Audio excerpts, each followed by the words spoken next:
One is an actor, one is a lorry driver, another is a spiritual guru. It doesn't matter what you are, but what matters is that you follow your inner call and that you live what you really want to live and what your meaning or sense of life is.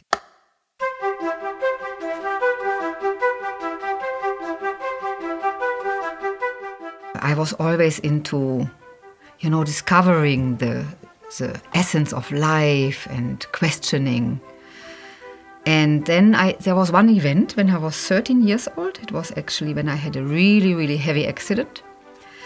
And I was in a coma. And when I came out of the coma, it was like I had speech and I was totally in the present, but I had lost my memory. And then, I would ask in the hospital, where am I? What happened? And they would tell me. And then after 10 minutes, I would have already forgotten. But I could sense a vibe that they became impatient. And I would even address this. Oh, I can sense you're impatient, but would you please tell me what happened? And it was somehow funny when my parents came and they were so happy that I just woke up. And, I was also happy because I could mirror their emotion.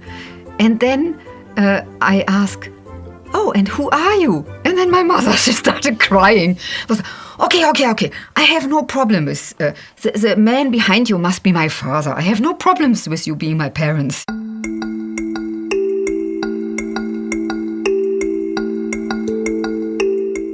And then slowly the memory came back. And it was like as if I had a choice whether I stay in this very wonderful kind of neutral state of simple presence, or, the memories coming back were good ones, but also the bad ones.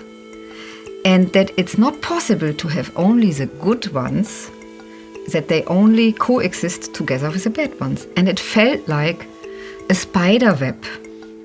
Yes, and it was like re-entering a spider web, which could, for some people, mean that you are not free, but on the other hand, it gives you security and safety.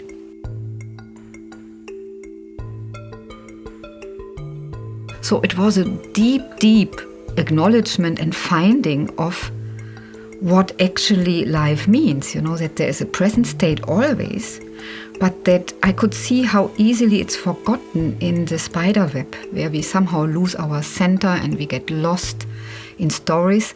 But that was really the start of my spiritual journey.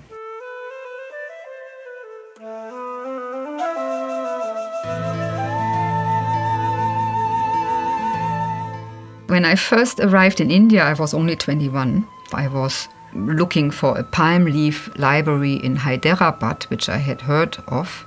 And there were a few mystical things happening in my life. That's where I felt, it's my destiny to find such a library.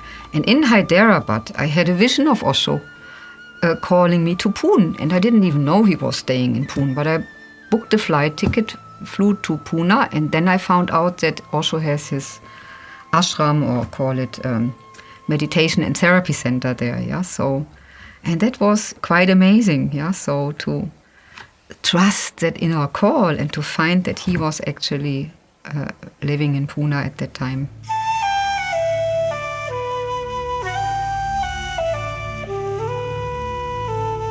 My first meeting with Osho, I always would think of meeting a person, I would meet the person in person.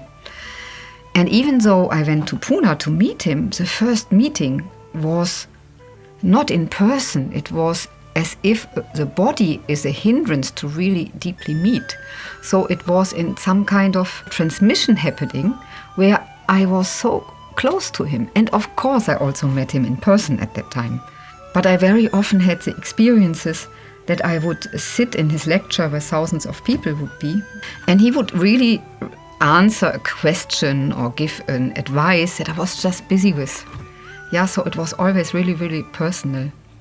And I even experienced at some point, even though we didn't have an intimate personal relationship because he had his people around him, he one time sent somebody who was really close to him to meet me and to say, just stay here and all is good and don't be afraid.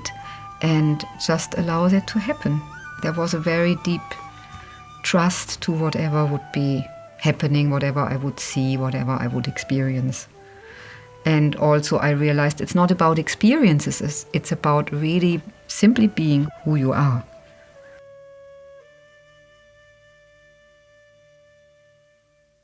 It was a big playground to be around Osho, because he offered all paths, spiritual paths that you can think of in order to find yourself. It was like a big university with 9 faculties. There was a faculty of Tibetan healing, of Western therapy, of Tantra, the faculty of Western medicine, the faculty of Zen sports. Yeah, so it was really like a fun place to experiment and to explore.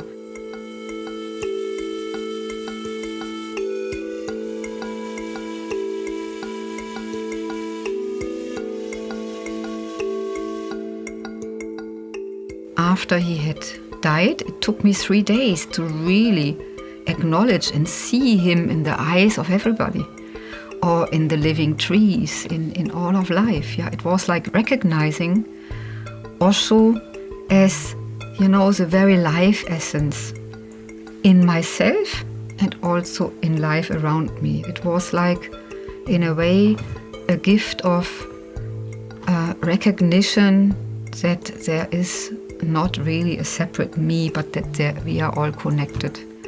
So that was his biggest gift.